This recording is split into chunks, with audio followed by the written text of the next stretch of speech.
Una persona que habla mal de la iglesia lo hace por dos razones.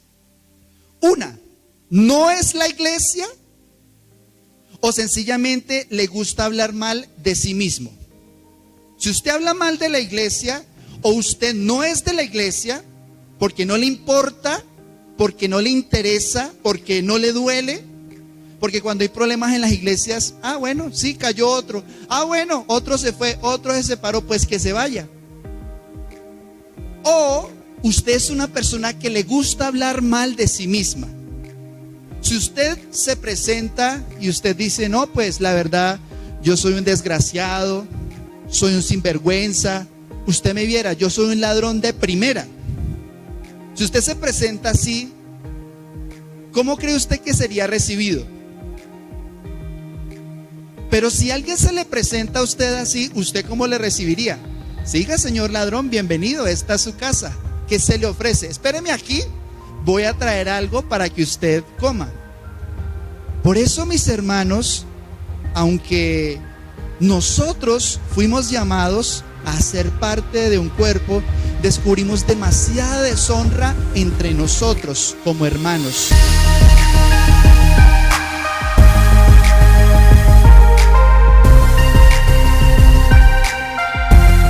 Ya que estamos profundizando en este estudio de los últimos tiempos, vamos a hablar mucho más específicamente de qué advierte la Escritura, qué dice el Señor acerca de los últimos tiempos en cuanto a la iglesia. Porque ya mencionamos hace 8 días que el carácter de los hombres es duro, es implacable, sin afecto natural, y se supone, es el plan de Dios y siempre ha sido su voluntad, que la iglesia sea muy diferente al mundo. Ese es el plan del Señor, que los hijos de Dios se distingan. Por algo dice el Señor, ustedes son la luz del mundo, ustedes son la sal de la tierra. Y sí o sí, una persona que tiene la gloria de Dios en su vida, tarde o temprano empieza a distinguirse, empieza a brillar. ¿Cuándo lo hace más relucientemente? Sobre todo cuando hay más oscuridad, donde hay más tiniebla.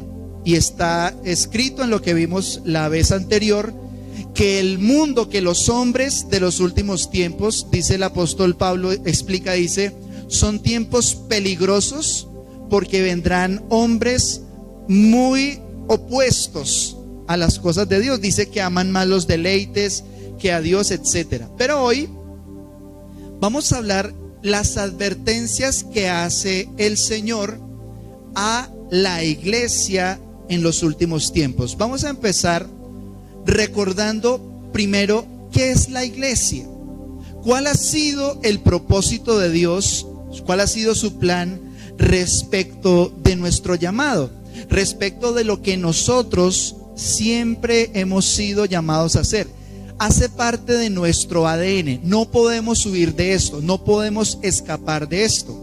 Primera de Corintios capítulo 12 versículo 27, ahora bien, ustedes son el cuerpo de Cristo y cada uno es miembro en particular de ese cuerpo. Está escrito que usted hace parte de un cuerpo, que usted ingresa a un organismo, no a una institución. Porque cuando usted entra a una institución, digamos, a trabajar en una empresa, ¿cierto?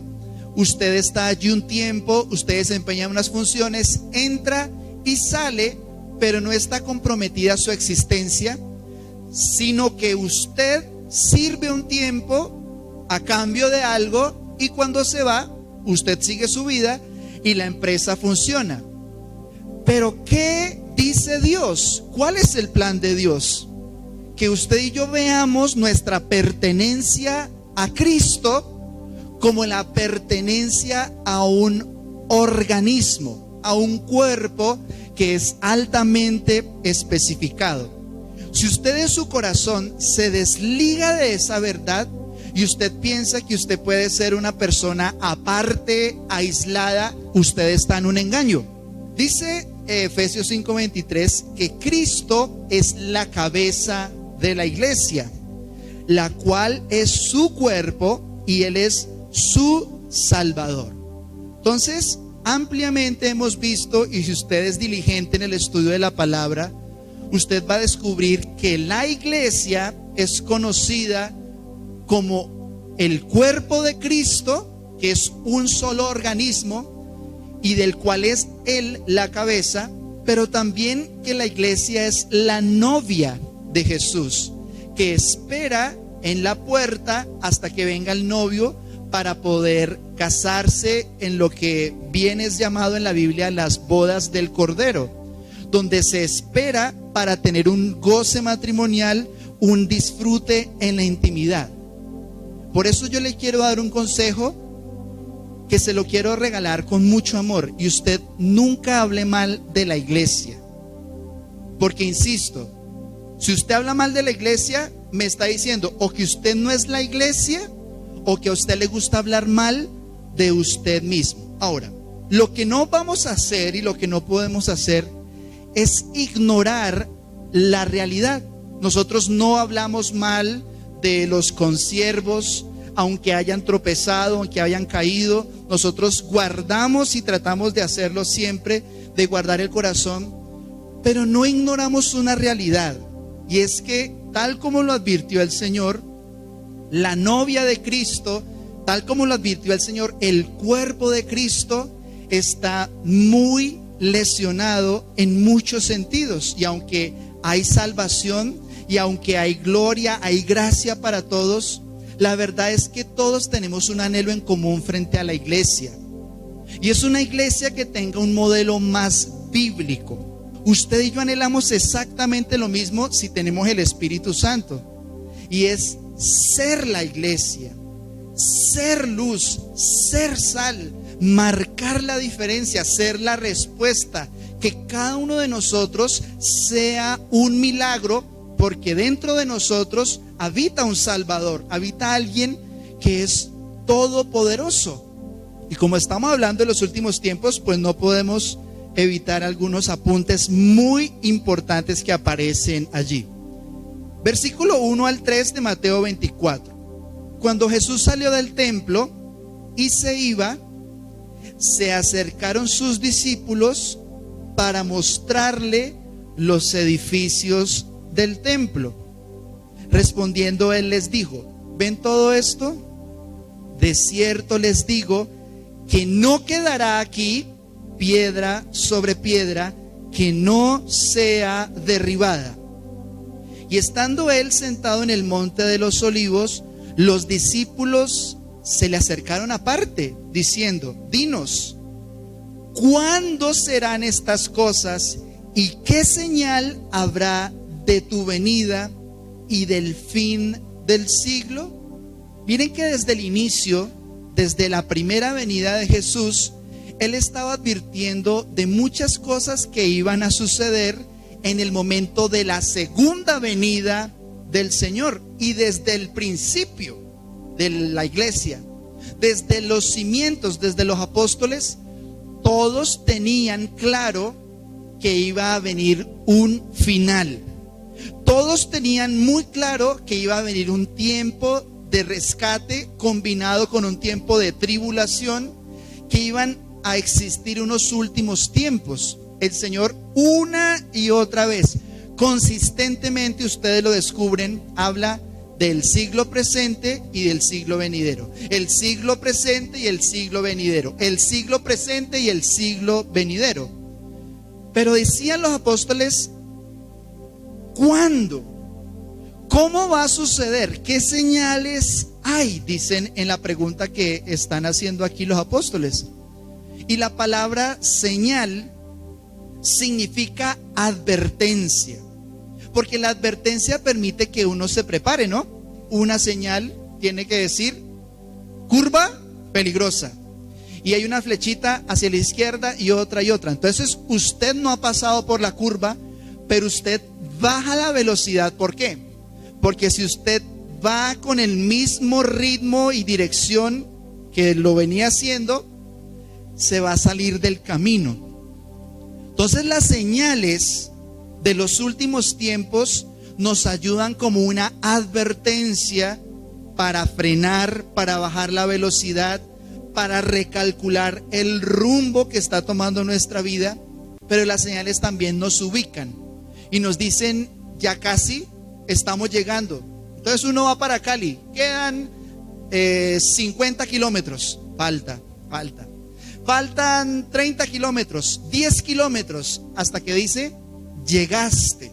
Las señales nos ubican y también describen el estado en el que una persona se encuentra. Y ellos le estaban diciendo: Señor, mira qué edificios, qué piedrotas, mira cómo fue eso acomodado. Entonces es muy curioso uno tratar de impresionar al arquitecto del universo, ¿no? O sea, el que construyó con su sabiduría, el que formó todas las cosas, el que formó los átomos y las galaxias, decirle: mire este edificio. Eso es como raro, pero el Señor no se deja impresionar por edificios. Dios no se impresiona por el tamaño de una catedral. Dios nos impresiona por cuántos equipos de sonido hay. Dios nos impresiona si son las mejores sillas, si es los mejores tapetes, si es la mejor ubicación.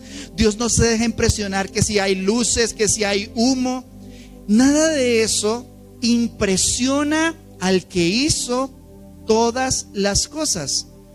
Pero ¿qué advertencia hizo el Señor? La advertencia fue: miren, muchachos, resulta que como también soy el arquitecto de la historia, también sé lo que va a pasar. Y dice el Señor: miren, dentro de poco, piedra sobre piedra no va a quedar. Esto lo van a arrasar por completo. Y se cumplió lo que dijo el Señor, porque cada advertencia que Jesús dice nunca es azarosa, nunca es porque sí, nunca es producto del capricho. Entonces, en la conversación continúa diciendo el Señor en Mateo 24, pero esta vez los versos 4 al 5, dice que respondiendo Jesús les dijo: miren que nadie los engañe, porque vendrán muchos en mi nombre diciendo: yo soy el Cristo, y a muchos engañarán. Y vamos a empezar un recorrido por lo que describe Jesús que es el peligro más inminente que hay en los últimos tiempos para la iglesia. Y cuando le dicen ¿cuándo va a ser esto?, el Señor no les da una fecha, pero sí les da una señal. Y la señal es: miren, van a venir muchos engañadores. Eso ya es espantoso, eso ya es terrible, que haya muchos engañadores. Pero a mí me parece todavía más tremendo que haya muchos engañados. Porque una cosa es que haya mal en el mundo, eso no lo podemos evitar. Pero que gente que fue llamada a ser parte del cuerpo de Cristo esté en un engaño, a mí sí me parece sumamente delicado. Y sobre esos engaños que advirtió Jesús, sobre esos engaños que advirtió la Escritura, es que con el favor de Dios vamos a mencionar hoy. Pero pensemos en esto: si Satanás engañó a la tercera parte de los ángeles en el cielo que veían a Dios, yo pregunto, ¿qué podrá hacer Satanás con alguien que ni siquiera conoce la Biblia? Con alguien que nunca se discipuló, con alguien que tiene discipulado de YouTube. O sea, si los ángeles que tenían frente a frente al Señor y daban gloria y cantaban con el arpa, el diablo los engañó para que la tercera parte fuera arrastrada con él. Yo pregunto, ¿dónde quedará entonces una persona que no se congrega con constancia? Una persona que no es pastoreada, que no pide consejo, que sencillamente ni siquiera le interesa conocer de qué trata la Biblia. Sí saben que es buena y memorizan algunos versículos, pero es deshonroso, es vergonzoso que haya muchos cristianos de 10, 20 años que ni siquiera se hayan leído la Biblia completa. Porque no hay un amor orgánico y consistente por la palabra. Pero en primer lugar, de los engaños de los cuales advierte la Escritura que puede llegar a ser susceptible a la iglesia, el primero de ellos es la apatía y el desamor. Le dice Jesús a los discípulos: miren, tengan mucho cuidado, no dejen que nadie los engañe. Y ese engaño produce desengaño. Una de las cosas más difíciles de evangelizar en nuestros países en América Latina no es que la gente no haya escuchado hablar de Dios. El problema es que fueron vacunados contra el evangelio. Porque resulta que la peor persona de la casa, la que trataba mal a todos, la más legalista de todas, es la que siempre hablaba de Dios. Miren lo que dice el verso 10 y 12 de Mateo 24.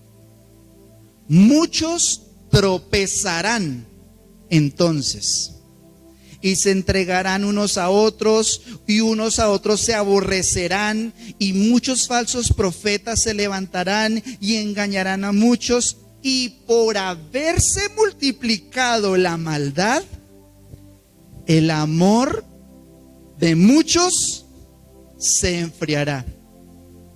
Una persona sin amor es una persona engañada.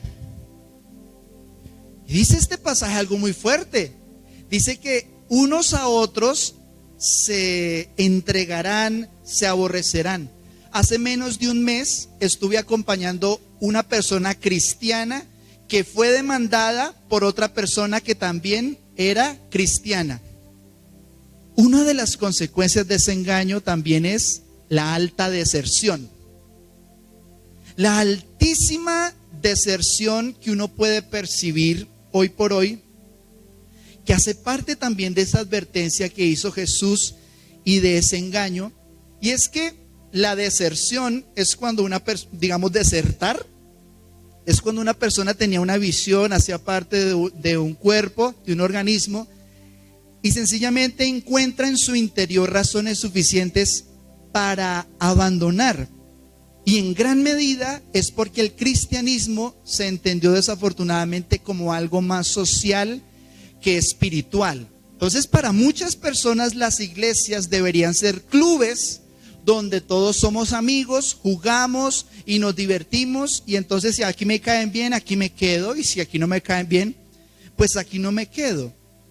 Pero hoy por hoy, y más con la pandemia, digamos, hubo como una especie de desbandada, y uno tiene las prioridades como tergiversadas, como cruzadas. Y lo advirtió el Señor en Mateo 24, versos 13 al 14. Mas el que persevere hasta el fin, este será salvo.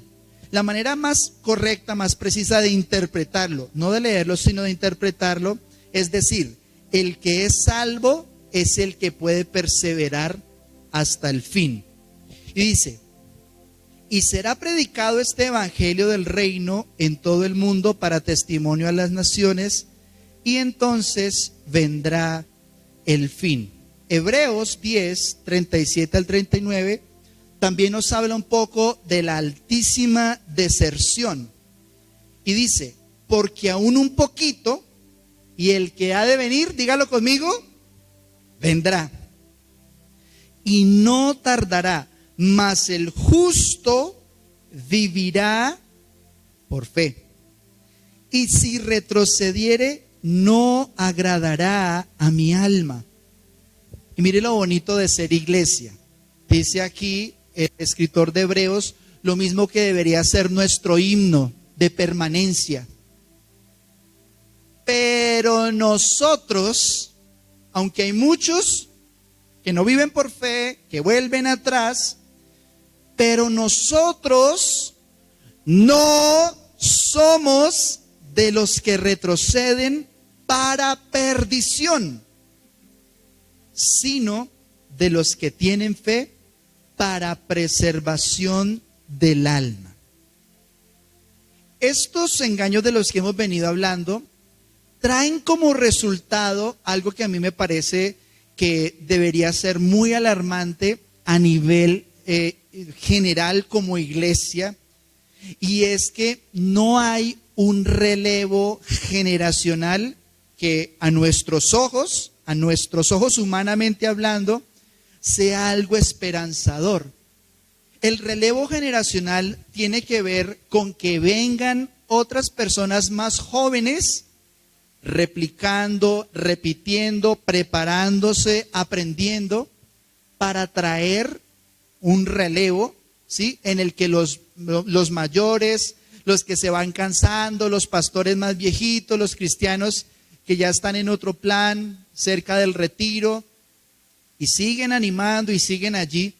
Pero cuando se levantan jóvenes, cuando se levantan personas que hacen parte de una nueva generación, pues obviamente hay algo tremendo. Miren, hay una desbandada de jóvenes en la iglesia cristiana a nivel global. O sea, esto no me lo estoy inventando. Hay estadísticas consistentes, muy fuertes, que señalan que efectivamente en las universidades, en los colegios, en muchos lugares, la mayoría de los jóvenes que eran creyentes o que eran cristianos están sencillamente cansados de la fe, cansados de la religión. Hay una saturación mediática tan fuerte, una bulia, un aburrimiento. Hay una ansiedad, una desesperación por ser aprobados, por caer bien entre los jóvenes. Hay una hipersexualización de los niños, de la juventud. Digamos, la inmoralidad tiene una presión social demasiado fuerte, sumado a la presión académica.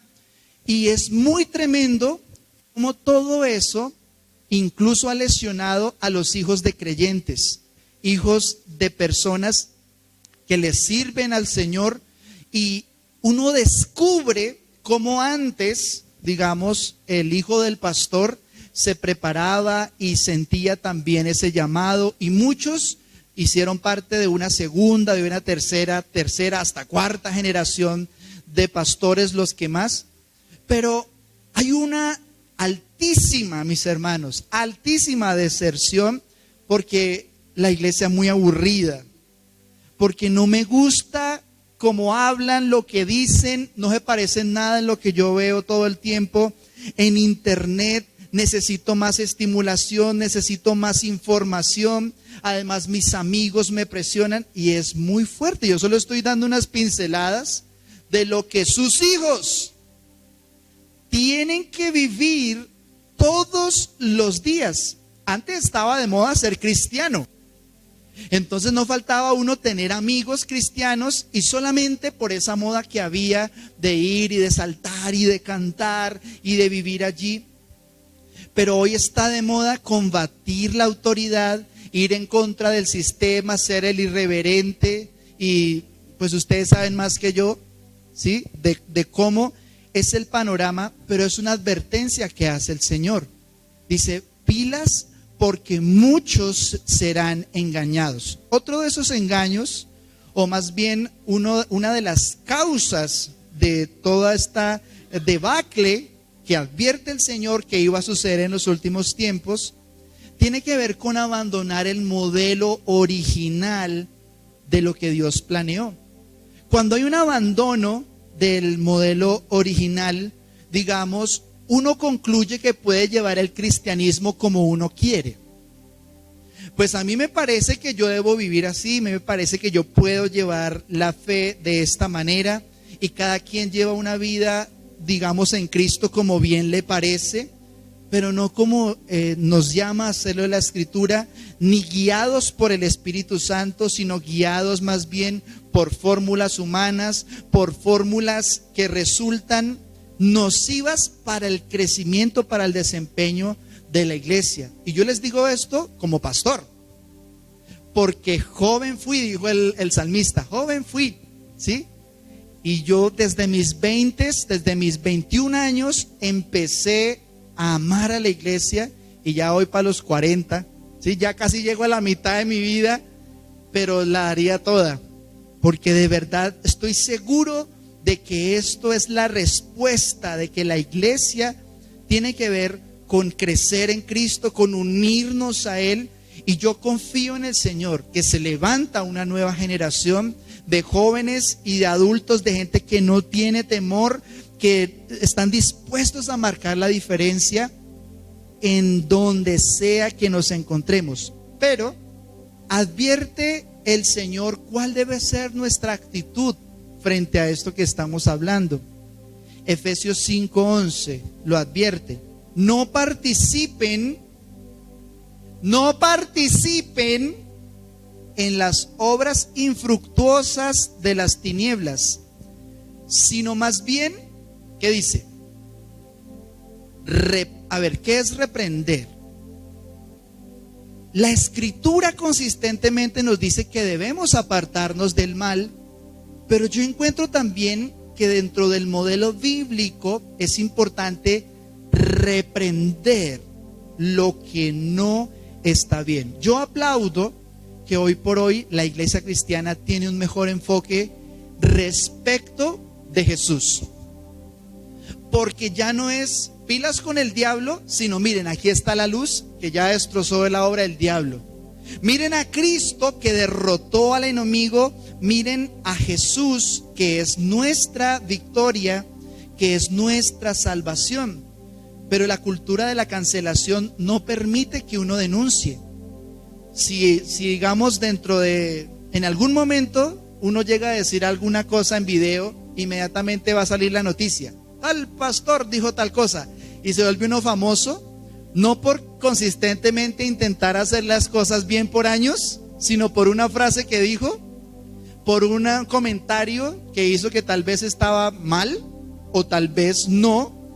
Pero el papel, digamos, que estamos llamados a hacer es plantar la cruz, exponer a Jesús, que la gente conozca ese amor tan limpio y tan perfecto, pero que la iglesia sea libre de engaños.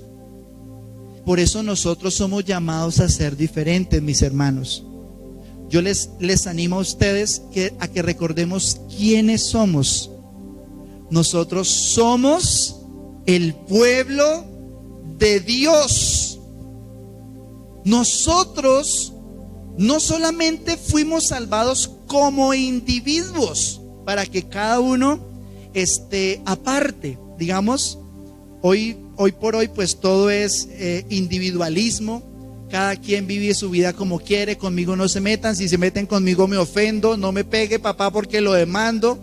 Y una cantidad de situaciones que han favorecido y desfavorecido el carácter de las nuevas generaciones. Pero nosotros fuimos llamados no solo para ser salvados individualmente, sino para ser parte de un órgano que está vivo y que es la iglesia. Este es el último pasaje que quiero leer hoy, y le pido el favor de que usted preste mucha atención, porque esto es lo que somos. Pues mire lo que dice que hay para el pueblo de Dios. Dice Tito capítulo 2 versos 11 al 15: porque la gracia de Dios se ha manifestado para salvación a todos los hombres, enseñándonos que renunciando a la impiedad y a los deseos mundanos, vivamos en este siglo justa y piadosamente, aguardando la esperanza bienaventurada y la manifestación gloriosa de nuestro gran Dios y Salvador Jesucristo, quien se dio a sí mismo por nosotros para redimirnos de toda iniquidad y purificar para sí un pueblo propio, celoso de buenas obras. Esto habla y exhorta y reprende con toda autoridad. Nadie te menosprecie. Miren lo bonito, porque dice que todo lo que hizo el Señor para purificar un pueblo suyo. En primer lugar, hay gracia para nosotros, pues dice, la gracia de Dios se ha manifestado. Pero también dice que para nosotros hay una salvación, que si usted y yo nos hemos librado del engaño, y si hemos podido creer, si hemos podido recibir la fe que el Señor nos ha implantado, para nosotros hay una salvación dispuesta. Dice que la gracia nos enseña a renunciar a algunas cosas. Hay personas que no pueden experimentar una vida consistente de gozo cristiano, que sienten que ya Dios no les habla, que se sienten llenos de problemas, porque no han renunciado a muchas cosas. Pero está escrito que la gracia nos enseña a renunciar a la impiedad y a los deseos mundanos. También dice que la gracia de Dios nos enseña a vivir hoy, pues dice que lo hace el Señor para que vivamos en este siglo sobria, justa y piadosamente.